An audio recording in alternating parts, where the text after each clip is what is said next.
Take three. This is my third time trying to talk to myself with this video. I'm sorry.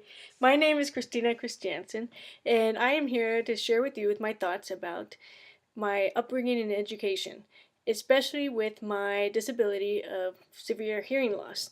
I was diagnosed at 4 years old, and in fact, it's actually quite interesting how I was diagnosed. When I went to preschool, a lot of teachers thought I had a lot of learning disability, and they thought I had a lot of cognitive problems. So they did a lot of testing with my cognitive skills and social skills, and they came out quite high. So they couldn't figure out what my problem was. And it wasn't until my dad was transferred to a different city that my parents took me to a different doctor, and that's when they discovered that it was actually my hearing loss, why I couldn't speak at all or very little. And it was quite a story how they discovered that. So then they sent me to a specialized preschool program, and I remember my preschool teacher showing me a brand new hearing aid, because I actually wore two on both ears. And she was making a big deal about it and how exciting it is for me to get brand new hearing aids, and so were my parents. And when I put them on, it was quite amazing to hear sound that I never knew existed, and that I was able to hear my friends in preschool talking to me. I can hear the sound of their voice, so it was quite amazing to experience that moment of hearing. As I graduated from preschool, I had to go to a specialized hearing school in Lompoc, which was about 20-minute, 30-minute drive from my house, and I had to take a special bus to get there. As I went to the Lompoc school, it was a specialized hearing school that only taught hearing loss students to speak. It was no sign language involved, which makes it quite difficult because your language barrier as a hearing loss student is not very well.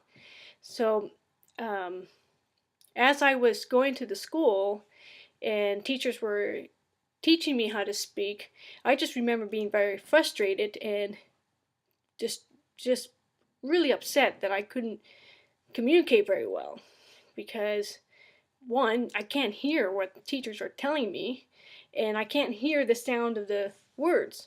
So it was very challenging for me. But with a lot of practice with my parents and a lot of intervention, it actually helped me in the long run. But I do remember my first experience when I realized there was something different about me, because let me go back. When I was diagnosed with hearing loss and I started wearing hearing aids, I never felt anything different about myself. And I give that credit to my parents, because my parents always treated me like I was no different. My mom always had my hair up, and I would walk around with hearing aids, and if people were looking at me, I just assumed, they think I'm cute. I was just kidding. And so I just never noticed that I was different until I started taking the school bus to Lompoc. And when I started taking the school bus, I was riding there with a couple of my friends that were also hearing loss. But we started to pick up other children with different type of disabilities, and they were either on a wheelchair or they had to speak through a computer to communicate, just different type of diverse disability. And as I was getting older, I noticed, what's so different? Why is it different? And that's when I started to think, what's different about me? Because I can remember very profoundly that I was about 8 years old in a school bus. The bus driver pulled over to pick up another student, and while she left the school bus, there was a severe disability young woman that lost control of her body, starts to run across the bus and screaming at everybody and hitting another kid, and I was frightened. And I remember thinking, what is her problem? And that's when it hit me that, wait a minute, there is something different about me. And I remember going home and just started thinking about that what I have is unique. And my hearing loss defines something different about me. And so that was the beginning of discovering really about who I am. And as I grew up to be 8 years old, my parents decided to take me out of that into out of that hearing school and put me in a regular classroom. And I remember during that parent conference meeting, my parents assumed I didn't know what was going on, but I knew. My mom really kind of chewed out the teacher because the teacher kept saying that I wasn't ready and I wouldn't be ready up until I was in high school, and they believed that I wouldn't be able to speak well until I was maybe up until 15 years old. And remember, I'm only 8 years old at this time. And that infuriated my parents because they believed in me and they believed that I could speak well, that I would be able to communicate and enhance my language skill. So they took me out of that school and they put me in a regular classroom in a regular school. And in that regular school program, I did have speech and I did have a mentor that came from the county to help me with extra academic. And in that extra academic, I had one particular teacher who was phenomenal, who really inspired me. Because most of my mentor from the county, if I was frustrated or I would cry because I couldn't spell, I was a horrible speller. And I would cry and I was frustrated and I couldn't do any language skill well. A lot of the mentor would give me a break and send me back to the classroom. But this particular mentor, who was also deaf, didn't give me any break. In fact, she was the hardest mentor I ever experienced. I remember very well, I was in the classroom. It was just her and I and her assistant. And she was telling me she was reading the spelling words to me, and I kept misspelling it. And here I go, ready to cry, and she says, "Why are you crying?" I said, "Because this is hard." She goes, "So? Do it." And I'm like, "Come on, you're going to send me back to my classroom? Because that's what the other teachers do." She goes, "No, do it." And she would not let me go until I spelt it right. And when I finally spelt it right, she praised me and said that you can do it. You are no different. You are smart. You just have a hearing loss. You just can't hear. That's all. It doesn't affect your intellect. You're smart. And that changed me. That's when I realized, you're right. I can do this. I can become educated. Just because I have a hearing loss doesn't mean I can't study or learn or expand my knowledge.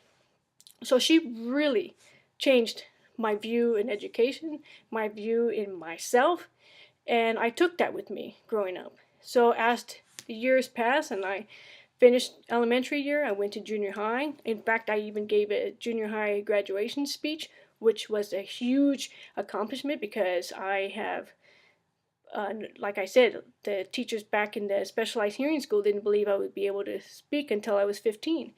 And you know, my parents, especially my mom, was generous to send those teachers the invitation to my 8th grade graduation to hear my speech. I think it was my mom's little way of kind of poking at them, but that's being a mom.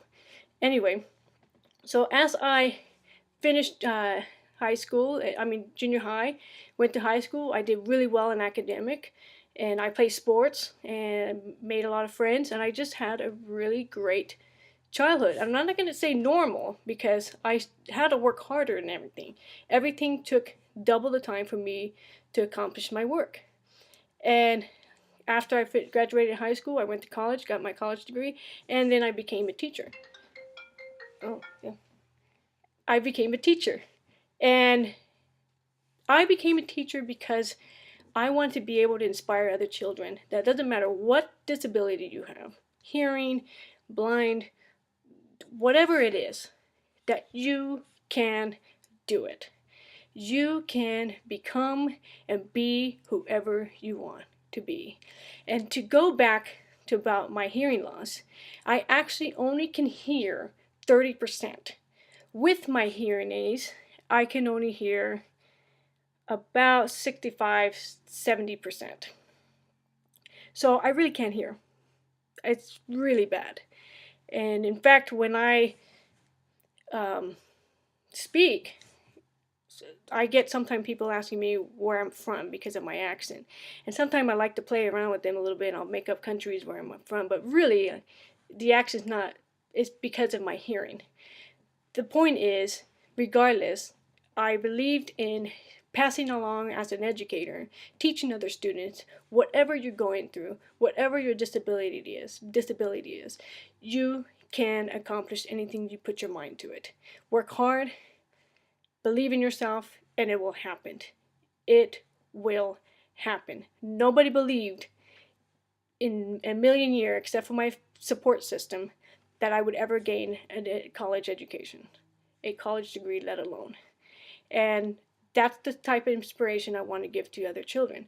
And I do that with my own children. I'm married with a wonderful husband and 4 boys. And anytime my boys come home crying from school because school was hard, don't sympathize that. You can do it. And that's what I tell my kids. So thank you for your time and have a great day.